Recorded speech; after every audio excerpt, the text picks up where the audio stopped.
हमारी आज की कहानी है अमीर घर की गरीब बहू। आइए सुनते हैं इस कहानी को।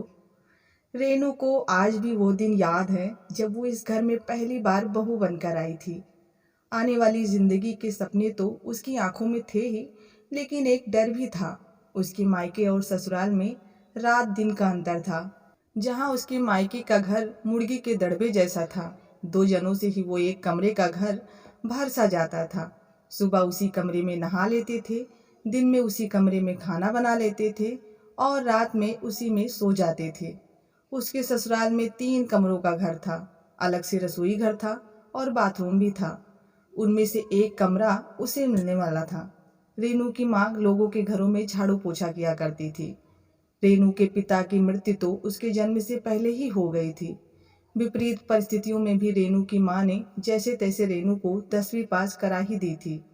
रेनू बच्ची से युवा होने लगी थी। जब कहीं कोई कली खिली हो तो भंवरे भी आसपास मंडराने लग ही जाते हैं। रेनू के घर बाहर सोहदों का आना जाना बढ़ गया था। एक दिन तो एक लड़का रेनू के घर के बाहर ही डेरा जमाकर बैठ गया था। डर के मारे वो घर से बाहर ही नहीं निकली। शाम को जब माँ वापस आई तो माँ के गले लगकर जोर जोर से रोने लगी थी। माँ अगले दिन से रेनू को अपने साथ काम पर ले जाने लगी थी। उसकी माँ जिन घरों में काम करती थी उनमें से एक जज साहिबा भी थी। रेनू की माँ की आपबीती सुनकर उन्होंने रेनू और उसकी माँ को पुलिस में शिकायत दर्ज करने के लिए कहा। तुम अपने निकट के थाने में जाओ, मैं थानाधिकारी से बात कर लूंगी। जज साहिबा ने कहा, दीदी, छोटे मुंह बड़ी बात होगी। हम गरीबों को वैसे ही कौन इज्जत देता है। थाने में जाने से हमारी ही बदनामी होगी। रेनू की माँ ने कहा। जैसी तुम्हारी मर्जी, जज साहिबा ने कहा। कुछ और लोगों ने रेनू की माँ को सुझाव दिया कि रेनू की शादी करवा दो। पराई अमानत जितनी जल्दी दूसरे घर पहुंचे उतना ही अच्छा। उन्हीं दिनों रेनू के दूर के मामा ने यह रिश्ता बताया। डूबते को जैसे तिनके का सहारा था। लड़का विधुर है, पहली बीवी से कोई औलाद नहीं है, बस 2 ही भाई हैं। लड़का सरकारी नौकरी करता है, एक छोटा भाई है जो कि अभी पढ़ रहा है। बस लड़का अपनी रेनू से थोड़ा बड़ा है। जाति समान होने के कारण वो अपनी रेनू को बहू बनाने के लिए तैयार हैं, नहीं तो उनके बेटे के लिए तो लड़कियों की लाइन लगी हुई है। रेनू के मामा ने कहा। रेनू की माँ को तो सपने में भी ऐसा रिश्ता मिलने की उम्मीद नहीं थी। इसीलिए लड़का जो रेनू से थोड़ा बड़ा था, ये थोड़ा सा अंतर 13 वर्ष का था। माँ को ज़्यादा नहीं अखरा था। बेटा, मर्द का क्या है, हमेशा ही जवान रहता है। ये तो सरकारी नौकर है। तेरी गरीब माँ इससे बढ़िया रिश्ता कभी ढूंढ ही नहीं सकती। विधुर है लेकिन कोई छोरा छोरी नहीं है। पता नहीं माँ अपने आप को समझा रही थी या रेनू को, लेकिन रेनू को इस रिश्ते से कोई एतराज नहीं था। एक साधारण से समारोह में कुछ गिने चुने लोगों की उपस्थिति में शादी हो गई थी। जज साहिबा जरूर रेनू की तरफ से शादी में आई थी। कुछ मिनट रुककर वो चली गई थी। रेनू इस घर में राकेश की दुल्हन बनकर आ गई थी, लेकिन वो हमेशा गरीब की बेटी ही रही। उसे बार बार ये एहसास दिलवा दिया जाता था कि उसकी माँ लोगों के घर में झाड़ू पोछा करती है। ससुराल में किसी दिन खाने के लिए कुछ अच्छा बनता तो कहा जाता कि रेनू, शर्मा मत, अच्छे से खा ले। आज से पहले तुझे ये सब खाने को कहाँ मिला होगा। कोई भी नई साड़ी या सूट आता तो कहा जाता कि इसको तो पसंद आएगा ही। आज से पहले तो दूसरों के उतरे हुए कपड़े ही पहनती थी। कहीं पर भी जाना होता तो कहा जाता कि अच्छे से तैयार रहो। तेरी बस्ती में तो कुछ भी चल जाता होगा, यहाँ अच्छे से रह, हम लोगों की कुछ इज्जत है। इसके घर से क्या आएगा, इसकी माँ खुद का पेट भर ले वही बहुत है। हम तो कन्या कलश लेकर आए हैं बस। हमने तो सोचा था कि एक गरीब लड़की की जिंदगी संवर जाएगी। धर्म का धर्म और कर्म का कर्म। रेनू की सास अक्सर यही बातें कहती रहती जब भी कोई उनसे रेनू के मायके को लेकर कुछ पूछता। गलती से कोई रेनू की प्रशंसा कर देता तो उसकी सास फौरन कह देती, सब कुछ यही सिखाया है मैंने, हमारे घर के खान पान से इसकी रंगत निखरी है। रेनू 2 वक्त के खाने और कपड़े तथा एक छत के बदले उस घर का सारा काम करती रहती और अपनी माँ का और खुद का अपमान सहती रहती। उसकी बस्ती में एक कहावत बड़ी प्रसिद्ध थी कि गरीब की जोरू पूरे गांव की भाभी होती है। गरीब को अपमानित करना बड़ा आसान होता है। पूरी उम्र वह यही देखती आ रही थी। रेनू ने किसी से सुना था कि बहू अपने से कमजोर खानदान की लानी चाहिए। अब रेनू को इसका मतलब समझ आने लगा था कि अपने से कमजोर परिवार की बहू को आसानी से दबाया जा सकता है। ऐसी बहू को घर की नौकरानी बनाकर रखा जा सकता है। ऐसा केवल रेनू जैसी कम पढ़ी लिखी लड़कियों के साथ ही नहीं, बल्कि सबके साथ होता है। जज साहिबा ने एक बार बताया था कि उनके साथ एलएलबी में एक लड़की थी। वह क्लास की टॉपर थी। उसका स्कूल टाइम से कोई दोस्त था। दोनों शादी करना चाहते थे। फिर रेनू ने पूछा।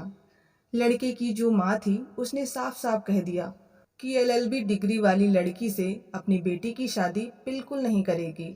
वकील बहू घर में 10 कानून लगाएगी। जज साहिबा ने कहा। फिर क्या हुआ? रेनू ने पूछा। प्यार अंधा होता है।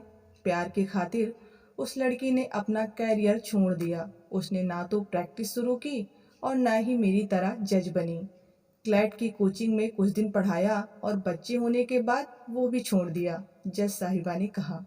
क्लैट क्या होता है? रेनू ने पूछा। छोड़ तू, बस ये जान ले कि हमारे क्लास की सबसे होशियार लड़की अब घर पर बैठी है। जज साहिबा ने कहा। ससुराल में अपमान जब जज साहिबा की दोस्त को भी झेलना पड़ा तो रेनू किस खेत की मूली है। रेनू अपमान के कड़वे घूंट पीकर ससुराल में रह रही थी, क्योंकि स्त्री के पास और कोई विकल्प नहीं होता। और दूसरा ये कि ससुराल में चुपचाप सब सहना यही तो संस्कार है। सब कुछ ऐसे ही चलता रहता अगर राकेश की एक दुर्घटना में मौत होने की खबर ना आई होती।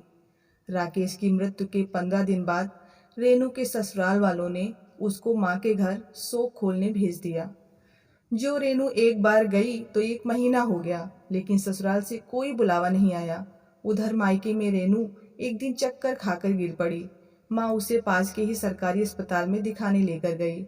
वहाँ डॉक्टर ने चेकअप किया और बताया कि रेनू माँ बनने वाली है। अगर पहले जैसा वक्त होता तो रेनू और उसकी माँ खुशी से झूम उठते, लेकिन अब दोनों को समझ ही नहीं आ रहा था कि क्या करें। एक दूसरे का हाथ थामे दोनों अपने घर आ गए थे। रात को खाना खाने के बाद रेनू और उसकी माँ फर्श पर बिछौना डालकर लेट गए। रेनू, अब तुझे ससुराल जाना होगा। उनके बुलावे का और इंतजार नहीं कर सकते। तेरा होने वाला बच्चा उस घर का वारिस है, माँ ने कहा। माँ, ये बच्चा मैं कैसे पालूंगी? रेनू रोने लग गई। रो मत, हर बच्चा अपना भाग्य लेकर आता है। कल ही हम तेरे ससुराल चलेंगे, माँ ने रेनू की पीठ सहलाते हुए कहा। उधर राकेश की नामनी चेंज की एप्लीकेशन तो ऑफिस में दे दी थी, लेकिन एप्लीकेशन अभी तक प्रोसेस नहीं हुई थी। राकेश की नामनी उसकी माँ ही थी। उन्होंने राकेश के ऑफिस में डेथ ग्रेजुटी और फैमिली पेंशन के लिए पेपर भी सबमिट कर दिए थे। राकेश की जगह उसके भाई को नौकरी दे दी जाए, इसके पेपर भी सबमिट कर दिए थे। अगले दिन ससुराल वालों के इरादों से बेखबर रेनू अपनी माँ के साथ अपने ससुराल पहुंची, लेकिन ससुराल वालों ने उसे यह कहकर निकाल दिया कि उनके बेटे की बीवी मर चुकी है। रेनू की तो कभी उनके बेटे से शादी हुई ही नहीं। रेनू ने अपने होने वाले बच्चे का वास्ता दिया, लेकिन उन्होंने उस बच्चे को अपना खून मानने से इनकार कर दिया। कर्तव्य विमूढ़ रेनू और उसकी माँ सीधे जज साहिबा के पास पहुंचे।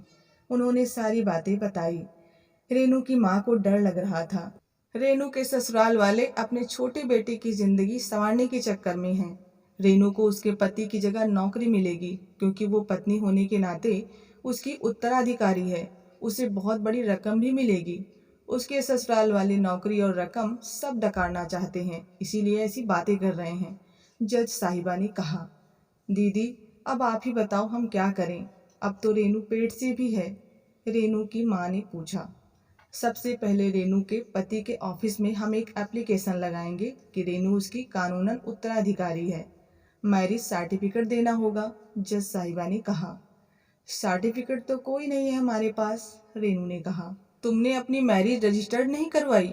मैरिज सर्टिफिकेट बहुत ज़रूरी होता है, जज साहिबा ने कहा। दीदी, अब ये कानूनी दांवपेच हम तो नहीं जानते, रेनू की माँ ने कहा।